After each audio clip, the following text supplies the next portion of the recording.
Jadi setiap kita yang bekerja itu sebenarnya kan ya harus siap untuk di PHK kan. Kita tidak bisa mengontrol di luar diri kita kadang. Dengan kecanggihan AI atau teknologi sehingga menggantikan kemampuan manusia sehingga dia tidak lagi dibutuhkan. Kita punya dana darurat itu besarnya sebenarnya berbeda-beda ya setiap keluarga. Jadi kalau masih single kita cukup punya 3 kali ya mungkin sudah cukup. Kalau sudah berkeluarga dan punya anak itu kita harusnya punya 12 kali. Wow, kenapa kok sebanyak itu, Bu? Karena Maksudnya kan single ada 3, berkeluarga 12. Karena asumsinya setiap orang itu 3. Dalam kondisi ekonomi yang sulit itu kayaknya untuk bisnis yang tetap bisa jalan itu ya biasanya tentang kebutuhan pokok itu ya, misalnya sembako, atau makanan, minuman, kayak gitu ya, atau jasa laundry, jasa jaga anak misalnya. Pokoknya kebutuhan-kebutuhan yang memang kebutuhan dasar biasanya masih dibutuhkan.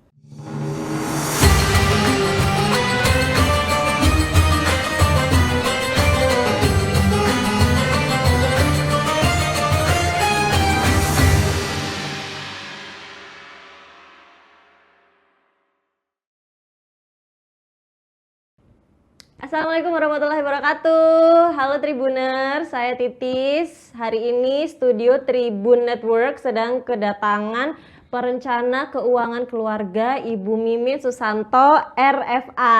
Ini dia beliaunya. Halo. Selamat datang Ibu. Terima kasih sudah diundang. Iya, kebetulan ada Ibu Mimin ini ya duduk di hadapan saya.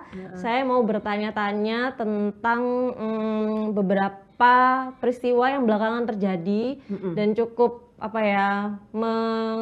mendapatkan simpati banyak publik, yaitu tentang PHK gitu Ibu. Kayak belakangan kan banyak berita tentang PHK gitu ya. Nah ini saya mau bertanya nih, gimana sih kita mempersiapkan diri gitu ya ketika suatu waktu nanti kita dihadapkan dengan PHK, itu kan nggak terjadwal gitu kan Ibu ya, gitu. Kayak misalnya saya ini sekarang saya bekerja, saya nggak tahu besok tiba-tiba saya, nauzubillah jangan ya, tiba-tiba saya di PHK gitu. Apakah sebaiknya saya mempersiapkan diri gitu untuk di PHK itu dari jauh-jauh hari gitu? Gimana menurut Ibu? Jadi setiap kita yang bekerja itu sebenarnya kan ya harus siap untuk di PHK kan. Entah itu PHK-nya karena kita sudah masuk ke usia pensiun, ya kan? Atau karena memang ada kondisi-kondisi tertentu sehingga perusahaan ini harus melakukan PHK. PHK ini bisa dilakukan oleh perusahaan yang sedang kondisinya baik-baik aja, tapi karena dia memiliki kebijaksanaan baru mungkin, misalnya mengurangi tenaga kerja manusia karena sudah bisa tergantikan oleh teknologi. Robot gitu ya, kan? AI juga sekarang. Atau AI. Atau mungkin perusahaan ini sedang mengalami kondisi yang tidak baik, bangkrut misalnya, kemudian atau mungkin dia sedang mengalami pilot, kayak gitu kan, dia mau nggak mau harus melakukan PHK terhadap karyawannya kan, gitu. Nah, memang itu tidak diinginkan oleh semua karyawan pastinya. Pinginnya kan bisa bekerja seumur hidup aman-aman aja gitu, bekerja terus, selalu dapat gaji terus. Ya, betul. Itu cuman ya kita tidak bisa mengontrol di luar diri kita kadang. Ya kan, misalnya apakah itu tadi dengan kecanggihan AI atau teknologi sehingga menggantikan kemampuan manusia sehingga dia tidak lagi dibutuhkan, gitu kan. Nah, kalau misalnya perusahaan itu kondisinya lagi baik-baik aja dan kemudian dia harus melakukan PHK terhadap karyawannya karena untuk ya istilahnya dia punya target berbeda, itu mungkin sih karyawan fine-fine aja ya, karena mungkin dia akan mendapatkan pesangon yang cukup besar. Iya kan? Yang menjadi masalah adalah kalau PHK ini dilakukan oleh perusahaan yang sedang mengalami bangkrut, pilot gitu ya. Dan parahnya lagi, saat mereka sedang jaya, perusahaan ini tidak menyisihkan dana pesangon untuk karyawannya. dana pesangon, dana pensiun untuk karyawannya. Padahal itu kan sudah jelas ada di peraturan pemerintah kan bahwa perusahaan ini harus menyisihkan dana pensiun dan itu tidak boleh dikelola sendiri oleh perusahaan. Dia harus dikelola oleh pihak ketiga. Kenapa? Karena biar dana ini ya samalah kita nih. Kalau di rekening kita duitnya kayaknya banyak, kayaknya kan kita merasa oh ya duitku banyak. Gitu kaya kan. Banget nih. Kaya gitu kan ya. Padahal ternyata itu ada dana yang diperuntukkan untuk dana pensiun atau pesangonnya karyawan. Nanti begitu dia lagi ada kondisi tidak baik-baik aja, dana itu bisa kepakai. Yang harusnya untuk bayar pensiun dan pesangon karyawan kepakai untuk memperbaiki kondisi perusahaan kayak gitu. Iya kalau bisa growth lagi, kalau enggak yang jadi korban kan karyawan. Nah, makanya di sini kan mungkin ya karyawan-karyawan ini perlu juga mempertanyakan haknya kepada perusahaan, apakah sudah memiliki dana pensiun atau dana pesangon yang sudah disisihkan oleh perusahaan. Makanya kan pemerintah juga ada minimal ya untuk ketenaga kerjaan, kan ada JHT kayak gitu ya. Walaupun mungkin itu kecil tapi ya lumayan lah membantu. Ada ya. Tapi kan sebenarnya itu jauh dari kebutuhan sebenarnya kan. Dan jauh dari kewajiban sebenarnya yang harusnya diberikan oleh perusahaan ke karyawan. Kayak gitu. Nah, kalau kita yang bisa kita kontrol dari diri kita, kita harus menyiapkan diri. Kalau perusahaan ternyata nggak ada dana pensiunnya gitu. Kalau ada alhamdulillah, ya kan? Kalau nggak ada minimal kita sudah punya dana yang kita persiapkan. Dana itu bisa namanya dana darurat. Jadi setiap keluarga itu harusnya punya dana darurat yang digunakan untuk kondisi di luar rencana kita. Di luar kontrol kita, misalnya ada yang sakit, walaupun punya asuransi kesehatan kan butuh biaya-biaya lain, transportasi, akomodasi dan lain-lain. Terus atau misalnya kebanjiran kayak kemarin di Bekasi, kebanjiran sebegitu parahnya. Bagaimana caranya? Betul. Kalau tidak ada dana darurat. Ya, asuransi kerugian kayaknya juga nggak akan bisa ganti kan karena itu kan force major kan, jadi itu kan bencana alam. Ya itu nggak bisa di cover ya? Bisa jadi kan nggak bisa di cover untuk asuransi kerugian.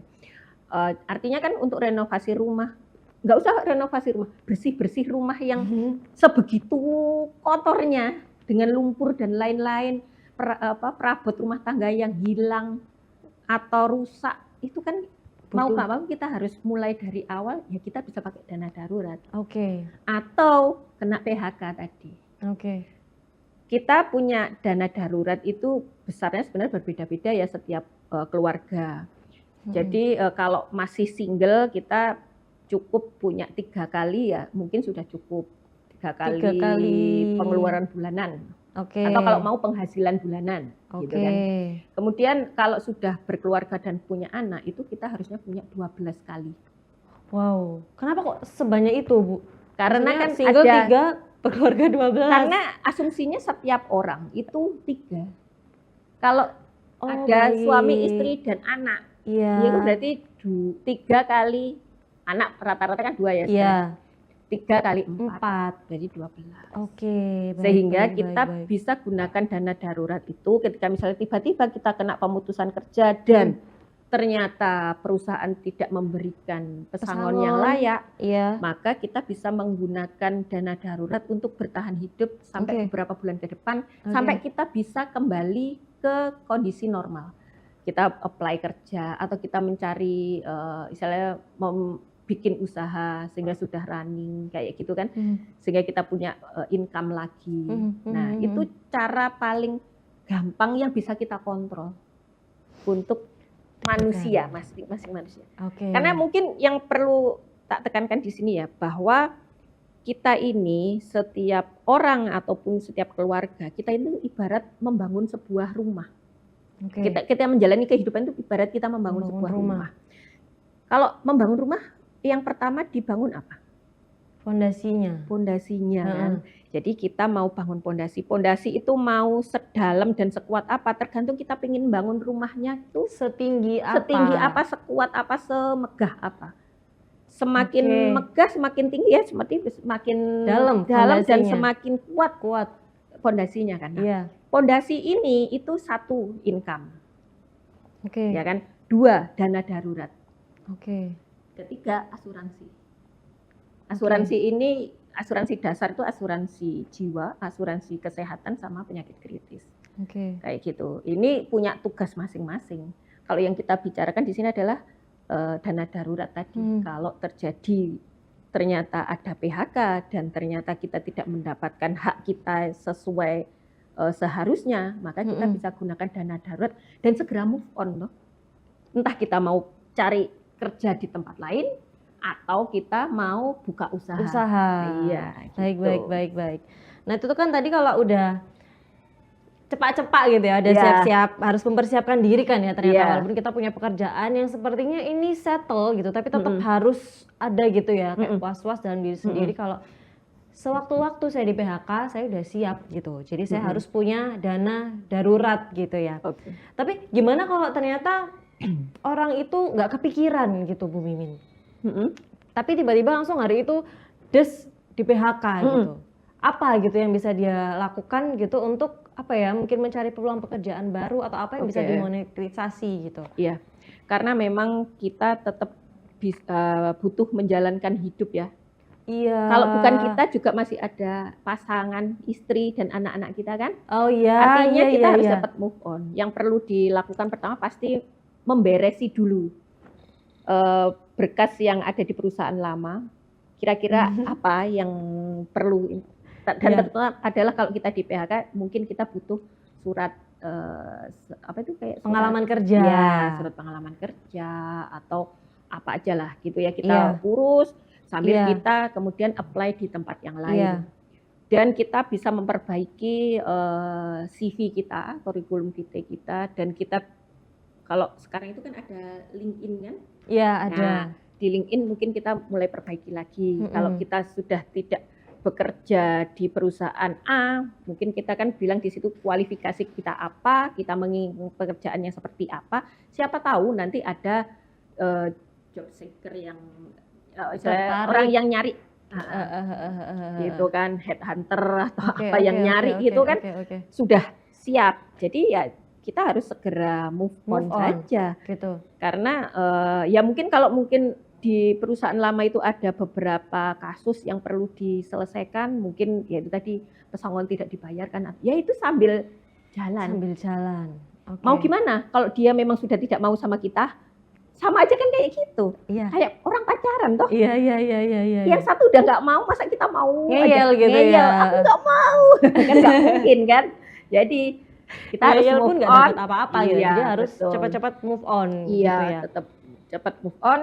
Gimana caranya agar kita ini tetap jalan ke depan. Oke. Nah, kalau opsinya itu adalah mencari peluang pekerjaan baru gitu ya, melamar pekerjaan baru gitu ya Bu Mimin ya. Itu berapa lama sih idealnya untuk orang tuh nganggur gitu, nggak ada pekerjaan sama sekali gitu. Apalagi kalau dia sudah berkeluarga, dia ada istri dan anak gitu. Makanya sebenarnya kita kalau sudah satu lagi mungkin usianya sudah tidak muda lagi gitu kan ya. Sehingga kalau di Indonesia itu masalahnya kan ada persyaratan batas usia betul. kan, ya. Ada lagi syarat good looking itu juga gitu menjadi kan. pertimbangan. Jadi sebenarnya kita harus buka mindset kita bahwa kita ini bekerja tidak harus menjadi karyawan. Gitu kan. Bisa saja kita menjadi pekerja lepas. Atau kita menjadi marketing di sebuah perusahaan, entah itu kalau marketing rata-rata kan tidak ada gaji pokok biasanya kan, mungkin allowance ada sih mungkin kalau misalnya ada perusahaan otomotif atau apa gitu. Cuman artinya di luar sana itu banyak sebenarnya, asal kita mau. Yang susah cari bekerja itu kan karena kita pinginnya aku bekerja ini. Oh, idealis banget. Tapi kan kalau usianya sudah sudah cukup senior ya, Iya. kan kadang perusahaan agak kalau lowongan-lowongan pekerjaan kan nggak masuk ke sana, Iya, betul, kecuali dia punya value yang lebih. Oke. Ya kan, kalau value-nya ada, dia gampang aja masuk biasanya. Oke. Kembali lagi ke value. Jadi ketika kita sebenarnya mulai bekerja, kita jangan terlena dengan pekerjaan itu, kita tetap harus nambah skill kita, ilmu kita, sehingga value kita naik gitu kan. Sehingga kalau ada misalnya kayak PHK atau apa, kita apply dan kita tunjukkan kita punya kemampuan apa, mungkin lebih gampang. Jadi kita nggak dilihat hanya dari usia dan tenaganya ya, tapi iya, ada value lain gitu yang membuat kita lebih berpeluang untuk. Tapi kalau ternyata kita nggak punya itu, ya itu tadi kita harus merubah mindset kita bahwa pekerjaan itu tidak hanya itu. Iya. Pekerjaan di luar sana banyak. Asal kita mau. Dan kita mau belajar. Oke. Mungkin pikir kita susah, tapi apa sih yang nggak bisa dipelajari? Oke. Nah, ini ngomongnya karena saya setuju banget kalau nggak harus kan kita tuh menjadi karyawan gitu. Berarti setelah misalnya nih mendadak kita di PHK, kita bisa loh mencari peluang usaha lain gitu. Misalnya jualan di rumah gitu, atau buka bisnis online gitu kan, betul, bisa gitu ya. Nah, gimana kalau posisinya ternyata adalah ketika teman saya gitu yang di PHK gitu, itu apa yang bisa saya lakukan untuk membantu gitu dia menyelesaikan masalahnya gitu, ketika dia tidak punya dana darurat gitu, mungkin dia tidak punya gitu, itu gimana gitu yang bisa kita lakukan sebagai teman gitu. Mungkin kita sebagai teman kita kasih support moral, kita ajak diskusi, kita buka mindset dia tentang banyak peluang di luar sana yang mungkin di luar dari pemikiran dia gitu ya, bahwa di sana itu banyak sekali sebenarnya yang bisa dikerjakan. Nah, kita kasih tunjuk tuh, misalnya contoh nih, kapan hari itu sebenarnya ada temen juga yang kebingungan karena tidak ada pekerjaan gitu ya. Kemudian saya ajak ngobrol, kemudian saya tunjukin nih, sekarang Indonesia itu kan sedang lagi getol untuk industri halalnya kan. Jadi kan mensyaratkan pelaku usaha yang ada di Indonesia itu untuk bersertifikat halal. Nah, dan wajib bagi pelaku usaha punya penyelia halal. Tapi kan tidak semua pelaku usaha punya. Nah, artinya sebenarnya kan ini khususnya untuk UMKM kayak gitu ya. Artinya ini kan ada peluang tuh di sana, bahwa ada peluang menjadi penyelia halal yang bisa mewakili para UMKM ini. Dia bisa jadi konsultan, bisa jadi penyelia halal bagi perusahaan UMKM itu, dan lain-lain. Artinya dia bisa bekerja di beberapa tempat malahan nanti kan. Nah, itu kan peluang juga. Nah, kayak gitu. Jadi saya buka mindset itu, akhirnya ada beberapa teman yang support membantu dia untuk build mindsetnya gitu. Karena ya itu tadi, pekerjaan di luar sana itu tidak hanya itu aja. Banyak peluang yang kadang kita tidak tahu.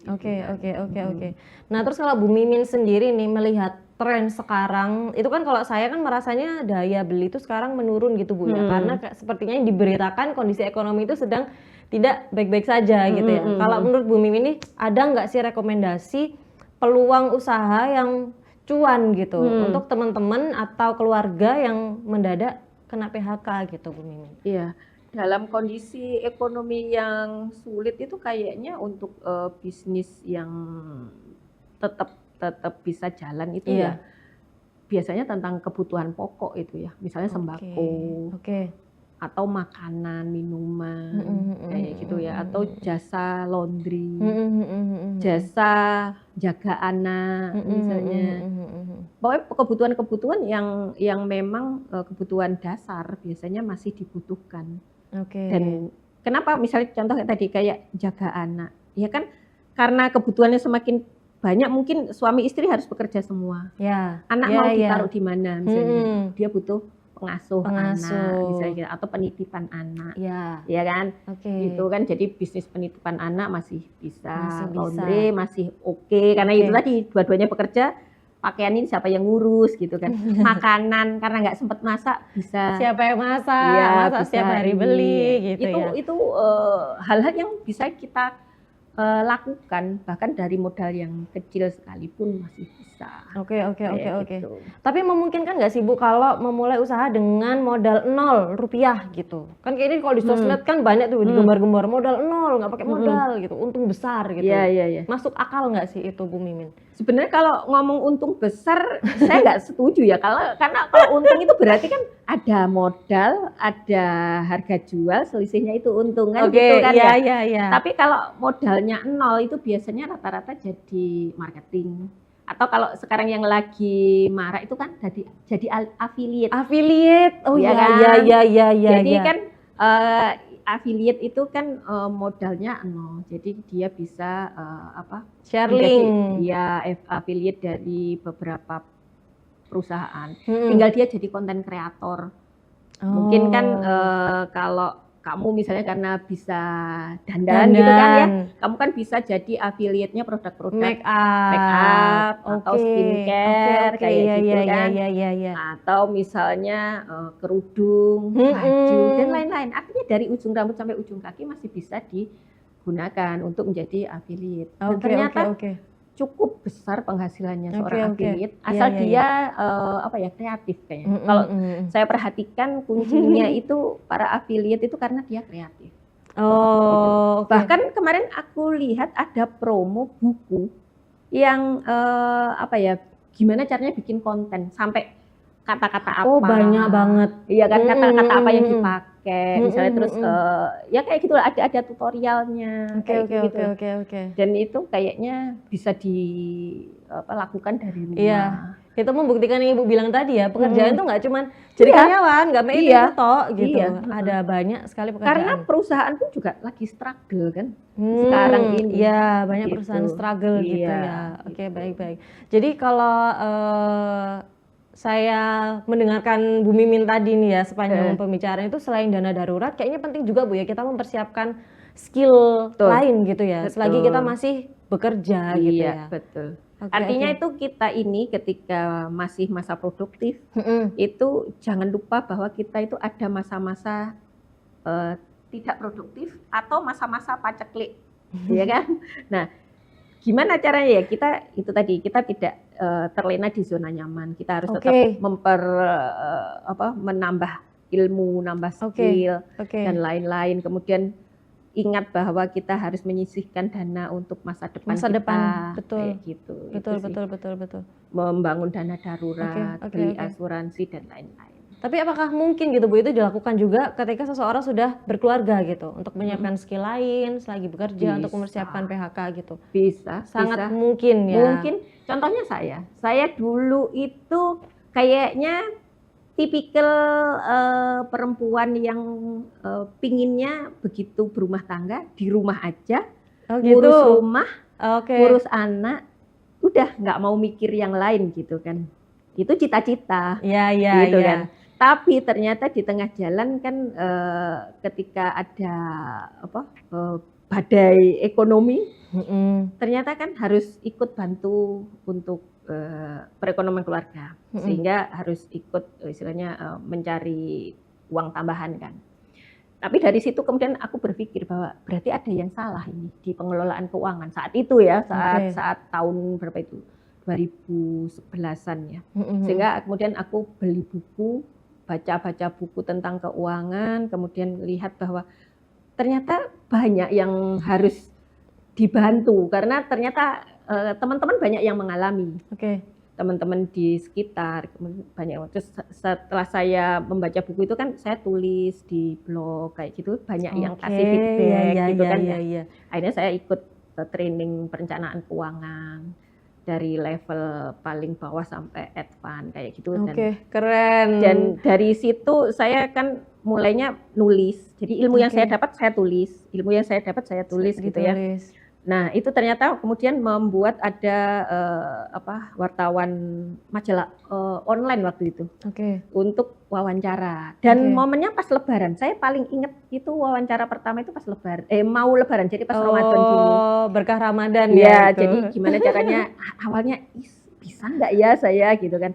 Tapi ternyata ya mengalir saja gitu. Setelah itu kan ada tawaran-tawaran yang lain dan sampai saat ini seperti ini kayak gitu. Keren. Dan itu kondisinya saya sudah menikah, udah punya anak 2.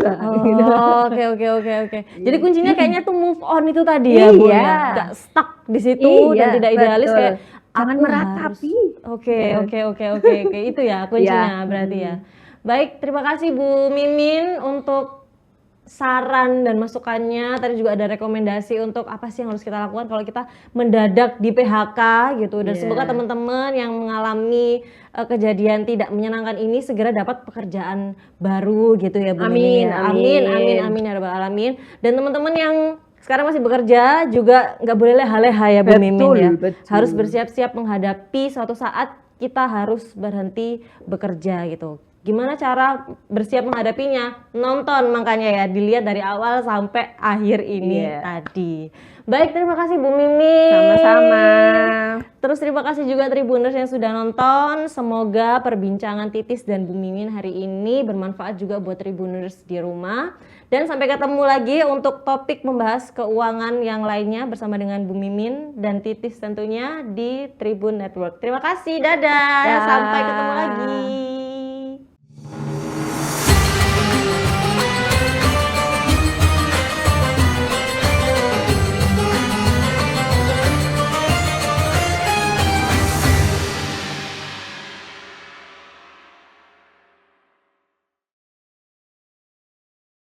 Download Tribun X sekarang, menghadirkan lokal menjadi Indonesia.